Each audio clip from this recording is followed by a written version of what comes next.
उनकी जयंती का और पार्टी का चौथा स्थापना दिवस वो नगीना मनेगा कहाँ? हिंदू इंटर कॉलेज आओगे नहीं आओगे दोबारा बताओ। ठीक है, अगर याद रखिए 15 तारीख की छुट्टी है। पूरी दुनिया को पता लगना चाहिए कि रहबर आजम मान्यवर काशीराम साहब जिन्होंने इस देश में गरीबों के बेटों को लड़ना सिखाया, उनका जन्मदिन। ना तो भेजूंगा ट्रैक्टर, ना भेजूंगा गाड़ी, ठीक है, और इंतजार देखूंगा आपकी वहां जरूर, ठीक है। मोटरसाइकिल भाइयों कैसा होगा मुझे नहीं पता, लेकिन इंतजार देखूंगा कि आप मेरी ताकत बढ़ाने के लिए अब जो है देखो बाबा जी लाए 100 नोट मेरे सिर पर रख दो, हाथ लाओ। सतगुरु में 15 मार्च को रैली है मान्यवर काशीराम साहब के जन्मदिन पे। यहाँ की सबसे बड़ी रैली है नगीना में। कहा? Hindu inter college Nagina. अगर पैसा लेंगे पूंजीपतियों से तो काम करना पड़ेगा उनका, और पैसा लेंगे अपने गरीब भाइयों से तो काम करेंगे आपका 24 घंटे 7 दिन। 69,000 शिक्षक भर्ती हुई। अगर कोई होगा बीएड का बच्चा तो उसको पता होगा 69,000 शिक्षक भर्ती हुई। 20,000 पदों पर डाका मार के दलित पिछड़ों का अधिकार छीन लिया। 4 दिन तक लखनऊ में लड़ता रहा, 4 दिन तक आंदोलन चला, फिर बड़ा आंदोलन हुआ। 68,800 नियुक्ति दिलाने काम किया। उनकी लिस्ट जारी हुई। एक एक बच्चा खुश हो गया, रोने लग गया कि भैया आपने जिंदगी बदल दी, आपका एहसान नहीं मानेंगे। इनके पेट में दर्द हो गया, इन्होंने कोर्ट से स्पष्ट लगा दिया। अभी भी बात चल रही है। मैं तो आपको ये पूछना चाहता हूँ भाई, पिछले 11 साल में मैंने आपकी सेवा में कोई कमी नहीं छोड़ी। क्या कभी छोड़ी है क्या भाई? ईमानदार से बताओ, कोई ऐसी लड़ाई है जो आपकी ना लड़ी हो?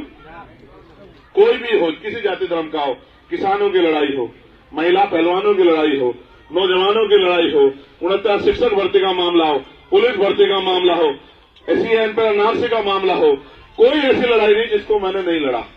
अभी भी यहां से छोड़ के सारा काम रामपुर मिलक गया।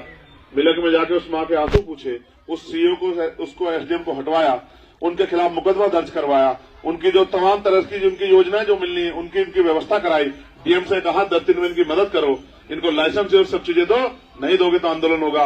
यहीं से 15 दिन पहले औरैया में एक वीडियो जारी हुई। एक बच्चे ने कहा 12 साल के कि भैया मेरे पापा को मार दिया है, आप मेरे मामा लगते चंद्रशेखर आजाद, मेरी माँ को मुझे मार देंगे, आप लोग आ जाओ। मैं सारा काम छोड़ के गया, उनकी पेंशन बंधवाई 5,000 रूपये महीना, उनके बच्चों की पढ़ाई की व्यवस्था कराई, 3 बच्चे 2 की पढ़ाई की व्यवस्था कराई, 2,500 रूपये महीना, उनके लाइसेंस की व्यवस्था कराई, उनकी सुरक्षा की व्यवस्था कराई।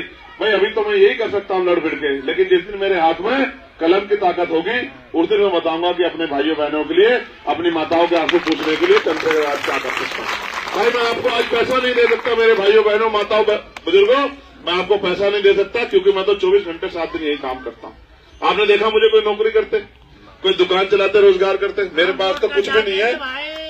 मेरे पास एक ही चीज है कि मैंने बाबा साहब अम्बेडकर का मैं कर्ज मानता हूं कि बाबा साहब अम्बेडकर का कर्ज है हमारे ऊपर। उन्होंने अपने बच्चे कुर्बान किए, माननीय काशीराम साहब की जिंदगी, हम भी उनके कर्ज को उतार के छोड़ेंगे।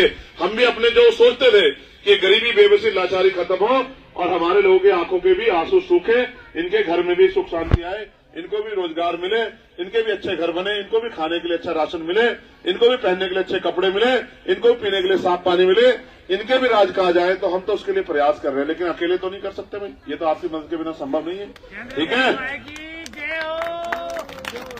तो देखो ये भी हमारा भाई है। देखो भाई सुन लो, ए भैया रुक जाओ, मुझे देखो अब देखो जिम्मेदारी किसको कहते हैं? जिम्मेदारी ऐसा नहीं कि कोई अगर उम्र बड़ी हो तो जिम्मेदार होता है।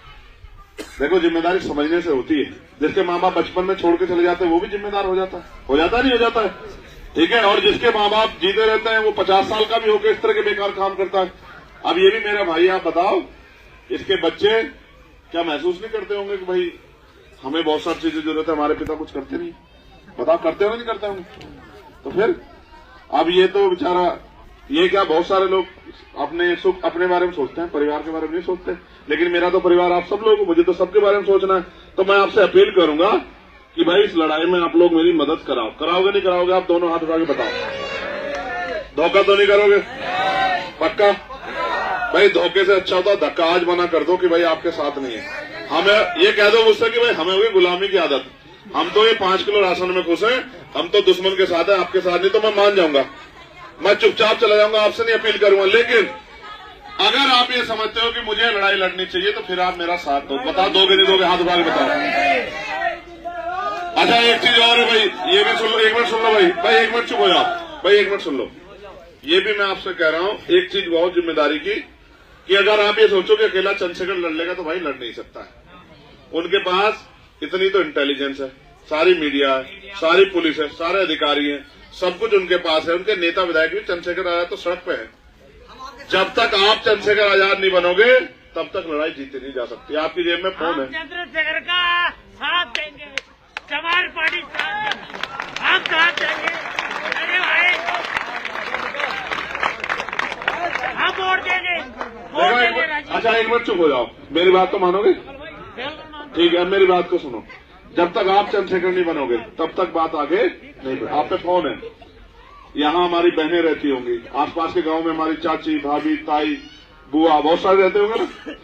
तो भाई अकेला चंद्रशेखर कहां तक जा सकता है? आपको जाना पड़ेगा, आपको फोन करना पड़ेगा, आपको समझाना पड़ेगा, घर घर जाके घूमना पड़ेगा कि भाई हम इस देश में गुलामी में नहीं रहेंगे, हम इस देश के गुट से अपने लोगों की गुलामी की बेड़ियां काटेंगे। हम इस देश के दलित, पिछड़े, किसान, मुसलमान, नौजवान को अन्य बच्चा वोट देने का अधिकार बचेगा भाई? जब वोट देने का अधिकार नहीं बचेगा, हमें कोई हमारी बस्ती में आएगा भाई कोई पैर रखने? फिर तो हम पर लट भी बजेगा तो हमारी कोई सुनेगा क्या? ठीक है, तो हमें इन्हें जुल्म जाति खत्म करना तो हमें लड़ना पड़ेगा। और लड़ने के लिए ना लाठी मारनी ना बंदूक चलानी। क्या करना है बताओ? हाँ, केतली को वोट देना और केतली को नोट देना। ठीक है, सिर्फ वोट ही नहीं, नोट भी। एक वोट एक नोट। देखो जिनको गुरु मानते हैं, देखो मेरी बात सुनो, अगर पैसा लेंगे पूंजीपतियों से तो काम करना पड़ेगा उनका, और पैसा लेंगे अपने गरीब भाइयों से तो काम करेंगे आपका 24 घंटे 7 दिन। अगर खून का एक एक कतरा भी देना पड़ा तो आपके सम्मान को कम नहीं होने देंगे, खून का एक एक कतरा चुका देंगे, आप पे नाइंसाफी नहीं होने देंगे, आपके हक अधिकार की लड़ाई लड़ेंगे और आगे ही बढ़ेंगे, पीछे नहीं हटेंगे। तो मैं आपसे अपील करूंगा, जो हमारी मदद करना चाहता चाहे 1 रुपए की मदद करें, लेकिन इस केतली में मदद जरूर करें, जिससे कि इस लड़ाई को लड़ने मेरा हौसला बढ़े। और एक बात और सुन लो, 15 मार्च को, भाई 1 मिनट रुक जाओ बेटे, 1 मिनट रुक जाओ, 1 मिनट बैठ जाओ मां, बैठ जाओ। 15 मार्च को रैली है, मान्यवर काशीराम साहब के जन्मदिन पे यहाँ की सबसे बड़ी रैली है नगीना में। कहा? Hindu inter college Nagina. ना तो भेजूंगा ट्रैक्टर, ना भेजूंगा गाड़ी, ठीक है, और इंतजार देखूंगा आपकी वहां जरूर। ठीक है, मोटरसाइकिल पे आइए, कैसे आओगे मुझे नहीं पता, लेकिन इंतजार देखूंगा कि आप मेरी ताकत बढ़ाने के लिए साधन संसाधन करके अपने आओगे। आओगे नहीं आओगे बताओ? एक दिन निकालोगे नहीं निकालोगे बताओ? दोनों हाथ उठा बताओ जो रैली में आओगा। भाई सोच लो पहले ही, मैं उतनी कुर्सी लगाऊंगा जितने लोग खाओगे, पता लगा तब मैं कुर्सी खाली हो जाऊंगा, ऐसा तो नहीं होगा। कितनी कुर्सियां लगवाऊं अच्छा बताओ? कितनी कुर्सियां लगाऊं बताओ? अच्छा बताओ, ये भी आर पार की होगी जो जवाब दे दी। बताओ कितनी लगवाऊं कुर्सियां? हैं? कितनी? बताओ भाई, बताओ तुम लोग, बताओ कितनी कुर्सी लगाऊं माओ बहनों बताओ? 1 लाख कुर्सी लगवा दूं? नीचे बैठ जाएंगे, नीचे 1 लाख लगवा दूं? 1 लाख आ जाओ, 1 लाख लोग, फिर हम तो धरती में बैठ जाएंगे। तो अब आप इसमें केतली मदद करो, मगर याद रखिए 15 तारीख की छुट्टी है।